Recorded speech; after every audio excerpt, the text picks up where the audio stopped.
ಓಂ ಗುಹಾಂ ಪ್ರವಿಷ್ಟಾವಾತ್ಮಾನೋ ಹಿ ತದ್ದರ್ಶನಾತ್ ಓಂ ಓಂ ವಿಶೇಷಣಾಚ್ಚ ಓಂ. ಗುಹಾಧಿಕರಣ ಈ ಹಿಂದೆ ಸಮಾಪ್ತ ಆಗಿದೆ. ಗುಹಾಧಿಕರಣದಲ್ಲಿ 2 ಸೂತ್ರಗಳಿವೆ. ಆ ಸೂತ್ರಗಳ ಅರ್ಥಗಳನ್ನ ಮತ್ತೆ ಶಾಂಕರ ಭಾಷ್ಯದಲ್ಲಿ, ರಾಮಾನುಜ ಭಾಷ್ಯದಲ್ಲಿ ಹೇಳಿದಂತೆ ಅದರ ಅರ್ಥಗಳನ್ನೆಲ್ಲವನ್ನು ಕೂಡ ಈಗ ಗಮನಿಸೋಣ. ಈ ಬ್ರಹ್ಮಸೂತ್ರಗಳು ಕೂಡ ಪಾಣಿನಿ ಸೂತ್ರದಂತೆ ಸಂಕ್ಷಿಪ್ತವಾಗಿರ್ತವೆ. ಅಲ್ಲಿ ಕೆಲವು ಶಬ್ದಗಳನ್ನ ಅಧ್ಯಾಹಾರದ ಮೂಲಕ ತಗೊಂಡು ಅದಕ್ಕೆ ಅರ್ಥ ಹೇಳಬೇಕಾಗ್ತದೆ. ನೀವು ನೋಡ್ತಿರುವ ಹರಿದಾಸ ಭಟ್ರ ಪುಸ್ತಕದಲ್ಲಿ 177ನೇ ಪುಟದಲ್ಲಿ ದ್ವೈತ ದರ್ಶನದಲ್ಲಿ ಸೂತ್ರಗಳ ಅರ್ಥ ಅಂತಿದೆ. ಗುಹಾಂ ಪ್ರವಿಷ್ಟವು ಆತ್ಮಾನುಹಿತ ದರ್ಶನಾತ್ ಅಂದ್ರೆ ಇದಕ್ಕೆ ರತಂ ಪಿಬಂತವು ಎಂಬ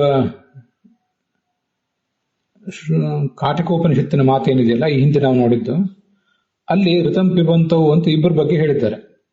ಕರ್ಮಫಲವನ್ನ ಅನುಭವಿಸ್ತಾ ಇರುವವರು ಇಬ್ಬರು ಅಂತ ಹೇಳಿದ್ದಾರೆ. ಅಲ್ಲಿ ಅನುಭವಿಸ್ತಾ ಇರುವಂತಹ ಆತ್ಮರು, ಅವರಿಬ್ಬರು ಆತ್ಮರು ಯಾರು? ಇಲ್ಲಿ ಆತ್ಮಾನವು ಅಂತಿದೆಯಲ್ಲ ಸೂತ್ರದಲ್ಲಿ, ಅದಕ್ಕೆ ಗುಹಾಂ ಋತಂ ಪಿಬಂತವು ಎಂಬ ಶ್ರುತಿಯಲ್ಲಿ ಪ್ರತಿಪಾದಿತರಾದ ಇಬ್ಬರು ಆತ್ಮರು. ಅವ್ರು ಯಾರು ಅಂದ್ರೆ ಆತ್ಮ ಅಂತರಾತ್ಮ ಎಂಬ 2 ರೂಪ ವಿಶೇಷಗಳು. ಯಾಕೆ ಅಂದ್ರೆ ಗುಹಾಂ ಪ್ರವಿಷ್ಟವು ಅಂತ ವಿಶೇಷಣ ಇದೆ. ಆ ಗುಹಾಂ ಪ್ರವಿಷ್ಟು ಅನ್ನೋ ಮಾತಿಗೆ ಹೃದಯಾಕಾಶದಲ್ಲಿ ಇದ್ದಾರೆ ಅಂತ ವರ್ಣನೆ ಮಾಡಿದ್ದಾರಲ್ಲ ಅವರು ಅಂತ ಅದರ ಅರ್ಥ. ಇಲ್ಲಿ ಏನು ಗುಹಾಂ ಪ್ರವಿಷ್ಟವು ಅಂತ ವಿಶೇಷಣ ಇದೆಯಲ್ಲ, ಇದನ್ನು ಹೇತುಗರ್ಭ ವಿಶೇಷಣವಾಗಿ ತಗೊಳ್ಬೇಕು. ಒಂದು ಹೇತುವನ್ನು ಅದು ಸೂಚನೆ ಮಾಡ್ತಿದೆ ಅಂತ ಅದರ ಅರ್ಥ. ಅದನ್ನು ಮುಂದೆ ಹೇಗೆ ಅಂತ ತೋರಿಸ್ತಾರೆ. ಮುಂದೆ ಹಿ ತದ್ದರ್ಶನ ಅಂತಂತಿದೆ.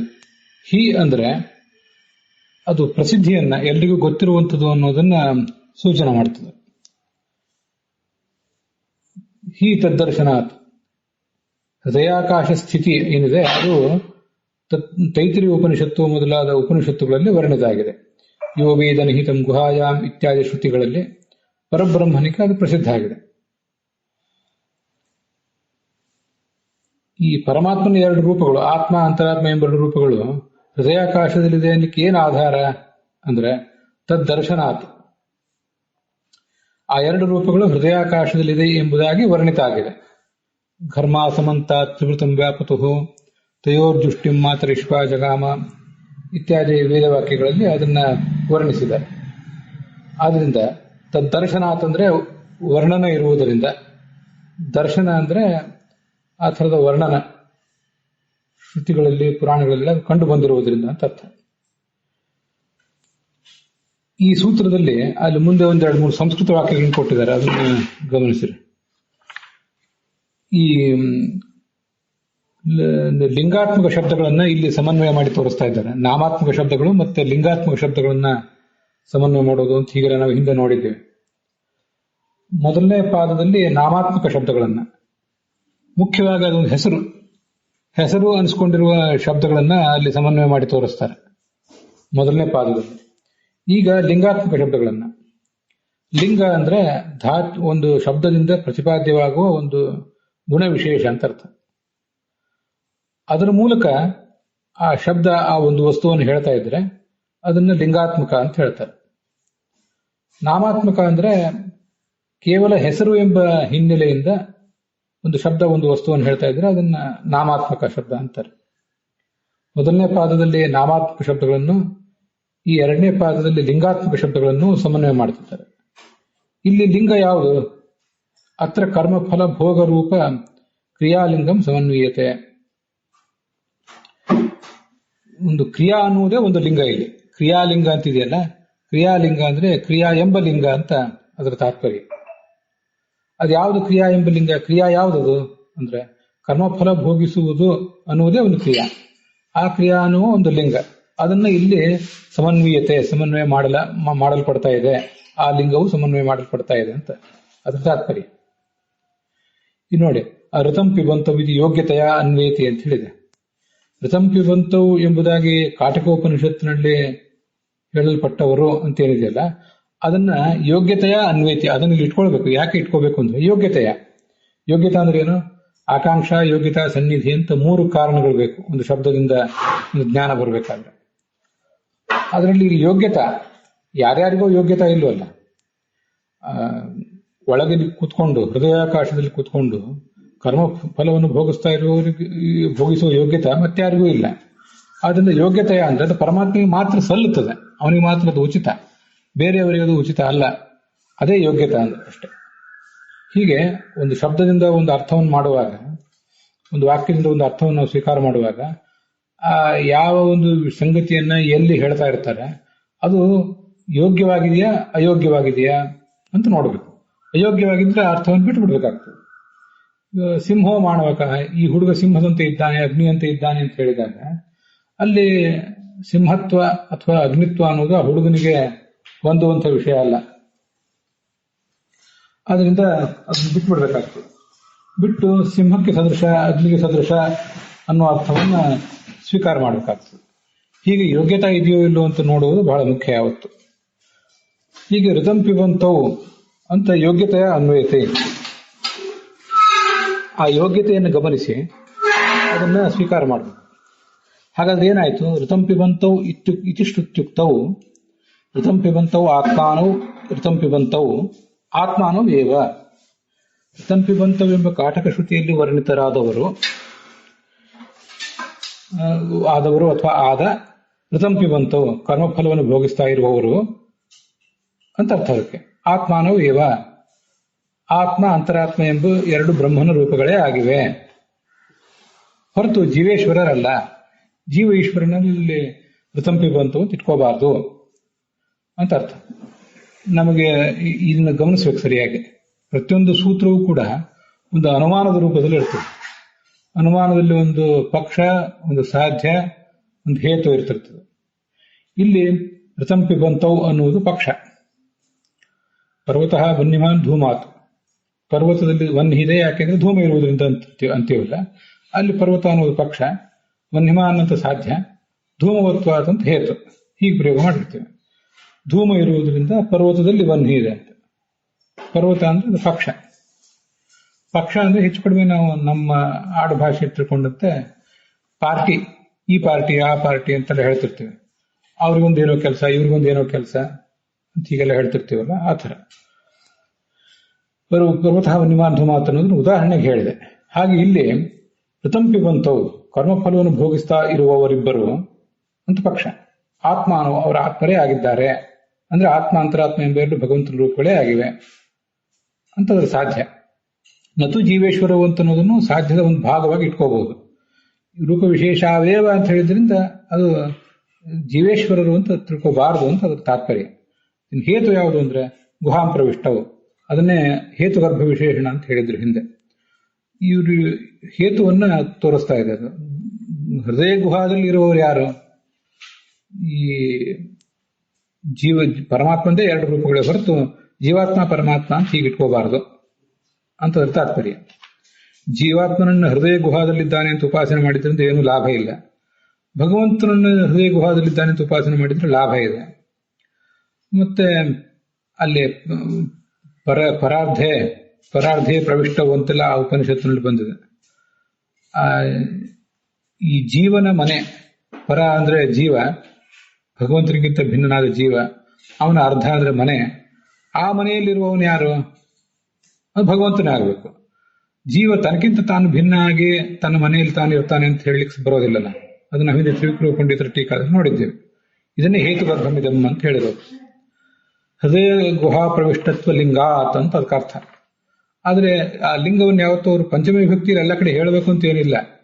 ಪರ್ವತ ವನ್ಯಮಾನ್ ಧೂಮಾತ್ ಅಂತೇನೆ ಹೇಳ್ಬೇಕಂತಿಲ್ಲ. ಅದು ತೀರಾ ಬೇಸಿಕ್ ಲೆವೆಲ್ ಅಷ್ಟೇ. ಧೂಮವಾನ್ ಪರ್ವತ ವನ್ಯಮಾನ್ ಅಂತ ಹೇಳಿದ್ರು ಸಾಕು. ಅದನ್ನು ನಾವು ಬೇರೆ ಬೇರೆ ಕಡೆ ನೋಡಿರ್ತೀವಿ. ಧೂಮ ಉಳ್ಳ ಪರ್ವತ ಅಗ್ನಿ ಉಳ್ಳದಾಗಿದೆ ಅಂದ್ರೆ ಧೂಮ ಉಳ್ಳ ಅಂತ ಹೇಳಿದ್ರಿಂದ ಧೂಮ ಇರುವ ಮೂಲಕ ಅಂತ ಅದರ ಅರ್ಥ ತಾತ್ಪರ್ಯವನ್ನ ಸೂಚನೆ ಮಾಡಿದಾಗ ಆಗ್ತದೆ. ಹೀ ಅನ್ನೋ ಶಬ್ದದಿಂದ ಇದು ಈ ಹೃದಯ ಗುಹಾ ಪ್ರವಿಷ್ಟತ್ವ ಅನ್ನೋದು ಬ್ರಹ್ಮಣನಲ್ಲಿ ಮಾತ್ರ ಪ್ರಸಿದ್ಧ ಇದೆ ಅನ್ನೋದು ತೈತರೀಯ ಉಪನಿಷತ್ತಿನಲ್ಲಿ ಗೊತ್ತಾಗಿದೆ. ಮತ್ತೆ ಆ ರೂಪದ್ವಯ ಅನ್ನೋದು ಗುಹಾದಲ್ಲಿದೆ ಅನ್ನೋದು ಘರ್ಮಾಸಮಂತ ಎಂಬ ಮಾತಿನಲ್ಲೂ ಕೂಡ ಪ್ರಸಿದ್ಧ ಆಗಿದೆ ಅಂತ ಅದರ ತಾತ್ಪರ್ಯ. ಮುಂದೆ ವಿಶೇಷಣಾಚ ಅಂತ ಸೂತ್ರ ಇದೆ. ಅದಕ್ಕೆ ಯಸ್ಯೇತು ರೀಜಾನಾನಾಂ ಅಂತ ಕಾಟಕೋಪನಿಷತ್ತಿದೆ ಮುಂದಿನ ವಾಕ್ಯ. ಅಲ್ಲಿ ವಿಶೇಷಣ ಅಂತಂದ್ರೆ ವಿಶೇಷಣ ಕೊಟ್ಟಿರುವುದರಿಂದ ಅಂತ ಅರ್ಥ. ಅದೇನು ವಿಶೇಷಣ ಕೊಡುವುದು ಅಂದ್ರೆ ಏಕತ್ವ ವಿಶೇಷಣ, ಸಂಸಾರ ಸಾಗರದಿಂದ ದಾಟಿಸುವಿಕೆಯನ್ನು ವಿಶೇಷಣ, ಬ್ರಹ್ಮಶಬ್ದದಿಂದ ವಿಶೇಷಣ, ಈ ಎಲ್ಲಾ ವಿಶೇಷಣಗಳಿರುವುದರಿಂದ ಅಂತ ಅದರ ತಾತ್ಪರ್ಯ ಆಗ್ತದೆ. ಇಷ್ಟೆಲ್ಲ ವಿಶೇಷಣಗಳು ಭಗವಂತನಿಗೆ ಸಲ್ಲುತ್ತವೆ ಹೊರತು ಜೀವಾತ್ಮನಿಗೆ ಅವು ಸಲ್ಲುವುದಿಲ್ಲ. ಆದ್ರಿಂದ ಇಲ್ಲಿ ಆ ಪರಮಾತ್ಮನನ್ನೇ ಹೃದಯ ಗುಹಾ ಪ್ರವಿಷ್ಟ ಅಂತ ಹೇಳಬೇಕು. ಮತ್ತೆ ಎರಡು ದ್ವಿವಚನದಿಂದ ಪ್ರತಿಪಾದ್ಯ ಅವನೇ ಅಂತ ಹೇಳಬೇಕು ಹೊರತು ಈ ಜೀವನನ್ನ ಅಲ್ಲಿ ಪ್ರತಿಪಾದ್ಯ ಅಂತ ಈಗ ಹೇಳಬಾರದು ಅಂತ ಅದರ ತಾತ್ಪರ್ಯ. ವಿಶೇಷಣಾಚ್ಯ ಅಂದ್ರೆ ನಾವು ಹಿಂದೆ ಅರ್ಥ ನೋಡಿದ್ದೀವಿ. ಅದಕ್ಕೆ ಬೇರೆ ಬೇರೆ ಥರದ ವಿಶೇಷಣಗಳು.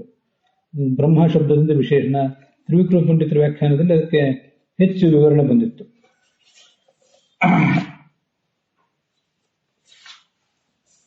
ಯಸ್ಯೇಸು ಜಾನನ ಇತ್ಯಾದಿ ಯಜಮಾನನ ಆಶ್ರಯತ್ವೇನ, ಯಜ್ಞ ಮಾಡ್ತಿರುವವರಿಗೆ ಆಶ್ರಯ ಅಂತ ಒಂದು ವಿಶೇಷಣ. ಮತ್ತೆ ಬ್ರಹ್ಮಶಬ್ದದಿಂದ ವಿಶೇಷಣ, ಏಕವಚನದಿಂದ ವಿಶೇಷಣ, ಮತ್ತೆ ಅಕ್ಷರ ಶಬ್ದದಿಂದ ವಿಶೇಷಣ ಅಂತ ಒಂದು ಎಕ್ಸ್ಟ್ರಾ ತಗೊಂಡಿದ್ದಾರೆ ತ್ರಿವಿಕ್ರಮ ಪಂಡಿತರು. ಹೀಗೆ 4 ವಿಶೇಷಣಗಳು ಭಗವಂತನಿಗೆ ಸಲ್ತವೆ ಹೊರತು ಬೇರೆ ಯಾರಿಗೂ ಸಲ್ಲುವುದಿಲ್ಲ ಅಂತ ಅದರ ತಾತ್ಪರ್ಯ.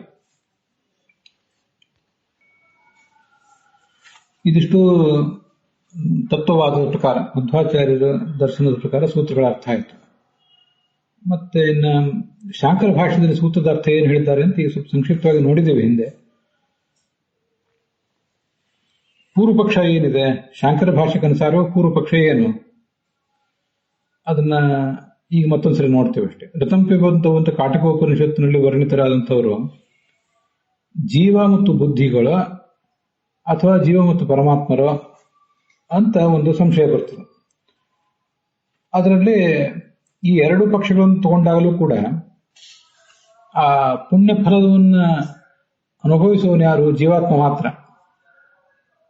ಜಡವಾದ ಬುದ್ಧಿಗೆ ಭೋಕ್ತೃತ್ವ ಇಲ್ಲ. ಚೇತನಾದಂತಹ ಪರಬ್ರಹ್ಮನಿಗೂ ಅದಿಲ್ಲ.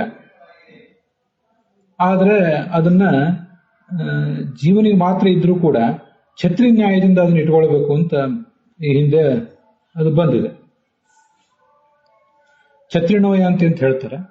ಕೈಯಲ್ಲಿ ಅಲ್ಲಿ ಒಂದು ಗುಂಪಿನಲ್ಲಿ ಎಲ್ಲರ ಹತ್ರನೂ ಛತ್ರಿ ಇಲ್ಲದೆ ಇರಬಹುದು. ಕೆಲವರ ಹತ್ರ ಛತ್ರಿ ಇದ್ದಾಗ ಅವು ಕೆಲವರ ಹತ್ರ ಛತ್ರಿ ಇದೆ, ಕೆಲವರ ಹತ್ರ ಛತ್ರಿ ಇಲ್ಲದೆ ಇದ್ದಾಗಲೂ ಕೂಡ ಆ ಗುಂಪನ್ನ ಒಟ್ಟಾರೆ ಛತ್ರಿ ಹಿಡ್ಕೊಂಡು ಹೋಗ್ತಾ ಇದ್ದಾರೆ ನೋಡಿ ಅಂತ ಹೇಳ್ತೇವೆ. ಅದರಂತೆ ಛತ್ರಿ ನ್ಯಾಯದಿಂದ ಅಂಥೇಳಿ ಅದನ್ನು ವರ್ಣನೆ ಮಾಡಿದ್ದಾರೆ. ಅಥವಾ ಅಲ್ಲಿ ಹಿಂದೆ ಬರದೇ ಇರುವ ಒಂದು ಅಂಶ ಇದೆ, ಕಾಷ್ಟಂ ಪಚತಿ ಅಂತ ಕೆಲವು ಕಡೆ ಹೇಳ್ತಾರೆ. ಈಗ ಅಡಿಗೆ ಮಾಡುವವರು ಯಾರು? ಅಡಿಗೆ ಮಾಡುವವನು ಪಾಚಕ. ಪಾಚಕ ಪಚತಿ ಅಂತ ಹೇಳಬೇಕು.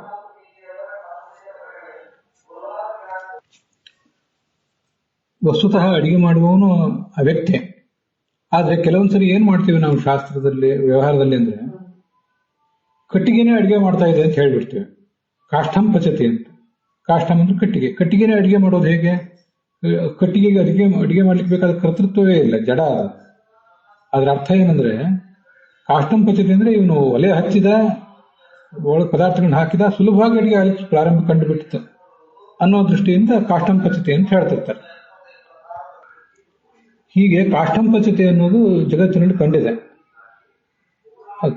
ವಸ್ತುತಃ ಕರ್ತೃತ್ವ ಇರುವುದೆಲ್ಲಿ? ಪಾಚನ ಕರ್ತೃತ್ವ ಇರುವುದೆಲ್ಲಿ? ವ್ಯಕ್ತಿಯಲ್ಲಿ.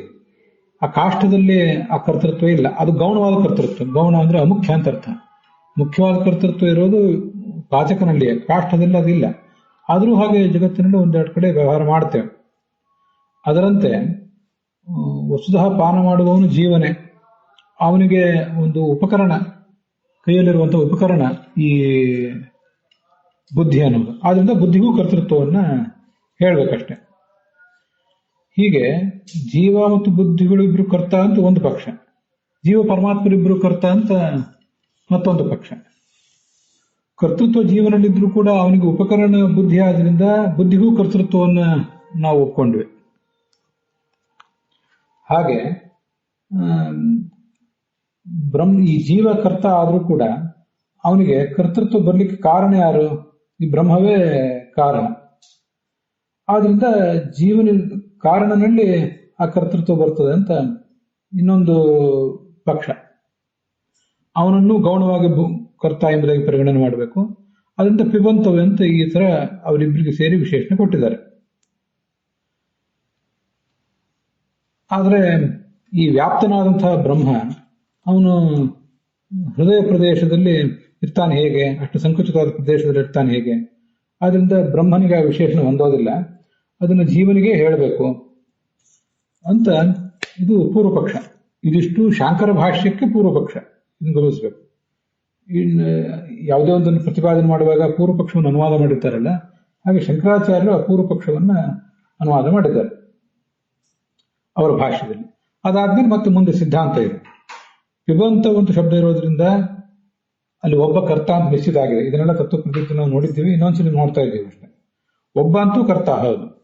ಅವನ ಜೊತೆಗೆ ಇನ್ನೊಬ್ಬ ಇರಬೇಕಾದ್ರೆ ಅದು ದ್ವಿವಚನ ಹೊಂದುತ್ತದೆ. ದ್ವಿವಚನ ಬರಬೇಕಾದ್ರೆ ಇಬ್ಬರಂತೂ ಇರಬೇಕು. ಆ ಇನ್ನೊಬ್ಬ ಯಾರು ಅಂತ ಪ್ರಶ್ನೆ ಬಂದಾಗ, ನಮ್ಮಲ್ಲಿ ಒಂದು ಗೋವಿದೆ, ಆ ಗೋವಿಗೊಂದು ಜೊತೆಯನ್ನು ಹುಡುಕಬೇಕು. ಅಲ್ಲಿ ಕನ್ನಡದಲ್ಲಿ ಎತ್ತು ಅಂತ ಅನುವಾದ ಮಾಡಿದ್ದಾರೆ. ಗೋವು ಅಂದ್ರೆ ಎತ್ತು ಆಗಬಹುದು, ಹಾಗೆ ಆಕಳು ಆಗಬಹುದು, ಅದೇನೇ ಇಲ್ಲ. ಈ ಎತ್ತಿಗೆ ಅಥವಾ ಈ ಆಕಳಿಗೆ ಒಂದು ಜೊತೆ ಹುಡುಕಬೇಕು ಅಂತ ಪ್ರಶ್ನೆ ಬಂದಾಗ ಅದಕ್ಕೆ ಸರಿಯಾಗಿ ಹುಡುಕ್ತಾರೆ ಸಂದರ್ಭಕ್ಕನುಸಾರವಾಗಿ. ನಾನು ಹಿಂದಿನ ಪಾಠದಲ್ಲಿ ಹೇಳಿದ್ದೇನೆ, ನಮ್ಮಲ್ಲಿ ಒಂದು ಎತ್ತು ಇದ್ದಾಗ ಆ ಎತ್ತಿಗೊಂದು ಜೊತೆ ಬೇಕು ಅಂದ್ರೆ ಇನ್ನೊಂದು ಎತ್ತು ತರ್ತಾರೆ. ಅದು ಹೂಡುವ ಕೆಲಸ ಇದ್ದಾಗ, ಕೃಷಿ ಕೆಲಸ ಇದ್ದಾಗ ಇನ್ನು ಗಮನಿಸಿ. ಇಲ್ಲ ಆ ಹೆಣ್ಣಿಗೊಂದು ಗಂಡು, ಗಂಡಿಗೊಂದು ಹೆಣ್ಣು ಜೊತೆ ಬೇಕು ಅಂತ ಪ್ರಸಂಗ ಇದ್ದಾಗ ಒಂದು ಹೆಣ್ಣು ತರ್ತಾರೆ. ಅಂತೂ ಹೂಡುವ ಕೆಲಸ ಇದ್ರೆ ಎತ್ತನ್ನೇ ತರ್ತಾರೆ, ಮತ್ತೊಂದು ಕೋಣವನ್ನು ತರೋದಿಲ್ಲ. ಒಂದು ಕೋಣ ಒಂದು ಎತ್ತು ಸರಿಯಾಗಿ ಹೂಡ್ಲಿಕ್ಕೆ ಉಪಯುಕ್ತ ಆಗೋದಿಲ್ಲ. ಹಾಗೆ ಒಂದು ಆಕಳಿಗೆ ಜೊತೆ ಬೇಕು ಅಥವಾ ಎತ್ತಿಗೆ ಜೊತೆ ಬೇಕು, ಸಂಗಾತಿ ಬೇಕು ಅಂತಿದ್ರೆ ಅವಾಗ ಅದಕ್ಕೆ ತಕ್ಕಂತೆ ಸಂಗಾತಿನೇ ತರ್ತಾರೆ, ಹೊರತು ಬೇರೆ ಜಾತಿಯ ಹೆಣ್ಣನ್ನ ಗಂಡನ್ನ ಅಲ್ಲಿ ತರೋದಿಲ್ಲ ಅಂತ ಅದರ ತಾತ್ಪರ್ಯ. ಹೀಗೆ ಚೇತನನಿಗೆ ಜೊತೆಗಾರ ಮತ್ತೊಬ್ಬ ಚೇತನನೇ ಆಗಬೇಕು. ಅದನ್ನು ಸೂತ್ರಕಾರರು ಆತ್ಮಾನವೆಂಬ ಶಬ್ದದಿಂದ ಹೇಳಿದ್ದಾರೆ.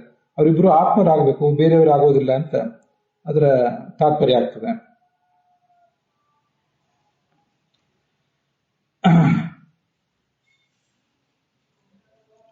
ಆತ್ಮರನ್ನು ಹೊರತು ಅನಾತ್ಮವಾದಂತಹ ಬುದ್ಧಿಯನ್ನ ಅಲ್ಲಿ ತಗೊಳ್ಬಾರ್ದು ಅಂತ ಅದರ ತಾತ್ಪರ್ಯ ಆಗ್ತದೆ. ಮತ್ತೆ ವ್ಯಾಪ್ತನಾದಂತಹ ಪರಬ್ರಹ್ಮ ಅವನು ಕೂಡ ವ್ಯಾಪ್ತನಾದ ಪರಬ್ರಹ್ಮ ಇಲ್ಲಿ ಹೇಗಿರ್ಲಿಕ್ಕೆ ಸಾಧ್ಯ ಈ ಸಂಕುಚಿತವಾದ ಪ್ರದೇಶದಲ್ಲಿ ಅಂದ್ರೆ? ಅದು ಗುಹಾಹಿತಂ ಗಹ್ವರೇಷ್ಠಂ ಪುರಾಣ ಇತ್ಯಾದಿ ಚೆನ್ನಾಗಿ ಬಂದಿದೆ ಅದು. ಆದ್ರಿಂದ ಏನ್ ತೊಂದರೆ ಇಲ್ಲ. ಪರಬ್ರಹ್ಮನು ಕೂಡ ಈ ಹೃದಯ ಗುಹಾದಲ್ಲಿ, ವ್ಯಾಪ್ತನಾದ ಪರಬ್ರಹ್ಮನು ಕೂಡ ಹೃದಯ ಗುಹಾದಲ್ಲಿ ಇರಬಹುದು. ಅದು ಅವನ ಶಕ್ತಿ. ಅದು ಜೀವ ಸಂಸಾರಿ, ಪರಬ್ರಹ್ಮ ಅಸಂಸಾರಿ, ವಿರುದ್ಧವಾಗಿದ್ದಾರಲ್ಲ ಅವರಿಬ್ಬರು. ಆದ್ರಿಂದ ಅವರಿಬ್ಬರ ಛಾಯಾತಪ ಅಂತ ಹೇಳಿದ್ದಾರೆ. ಛಾಯಾ ಅಂದ್ರೆ ನೆರಳು, ಸಂಸಾರ. ಆತಪ ಅಂದ್ರೆ ಬಿಸಿಲು, ಅಂದ್ರೆ ಬೆಳಕು. ಪರಬ್ರಹ್ಮ ಅಸಂಸಾರಿ, ಅದರಿಂದ ಅವರಿಗೆ ಉಚಿತವಾಗಿದೆ. ಆದ್ರಿಂದ ಜೀವವೇಶ್ವರರೇ ಹೃದಯ ಗುಹಾದಲ್ಲಿದ್ದು ಸುಕೃತ ಫಲವನ್ನು ಅನುಭವಿಸ್ತಾ ಇದ್ದಾರೆ, ಹೊರತು ಈ ಜೀವ ಮತ್ತು ಬುದ್ಧಿ ಅಲ್ಲ ಅಂತ ಅದರ ತಾತ್ಪರ್ಯ. ಶಾಂಕರ ಭಾಷೆಯಲ್ಲಿ ಸಿದ್ಧಾಂತ ಮಾಡಿದ್ದಾರೆ. ವಿಶೇಷಣಾಚ್ಯ ಅಂತ ಮುಂದಿನ ಮಂತ್ರ ಇದೆ, 3ನೇ ಸೂತ್ರ ಇದೆ. ಅಲ್ಲಿ ಆತ್ಮಾನಂ ರಚನಂ ವಿದ್ಧಿ ಶರೀರಂ ರಥಮೇವಚ ಎಂಬ ಸೂತ್ರ ತಗೊಂಡಿದ್ದಾರೆ. ಎಂಬ ಸೂತ್ರ ಉಪನಿಷತ್ ವಾಕ್ಯ, ಅದು ಕಠೋಪನಿಷತ್ತಿಂದ. ಆತ್ಮ ರಥಿಯಾಗಿದ್ದಾನೆ, ಶರೀರ ಅನ್ನೋದು ರಥವಾಗಿದೆ ಅಂತ ಹೀಗೆ ಹೇಳಿದ್ದಾರೆ. ಆತ್ಮ ರಥಿಕ ಅಂದ್ರೆ ರಥದ ಯಜಮಾನ ಅಂತ ಅರ್ಥ. ಸೋಧ್ವನ ಪಾರಮಾಪ್ನೋತಿ ತದ್ವಿಷ್ಣು ಪರಮಂ ಪದಂ ಅಂತ ಈ ಶರೀರವೆಂಬ ರಥದಲ್ಲಿ ಕೂತ್ಕೊಂಡು ಆತ್ಮ ಎಂಬ ರಥಿಕ ಭಗವಂತನ ಪಾದವನ್ನು ತಲುಪ್ತಾನೆ ಅಂತ ಹೀಗೆ ಬಂದಿದೆ.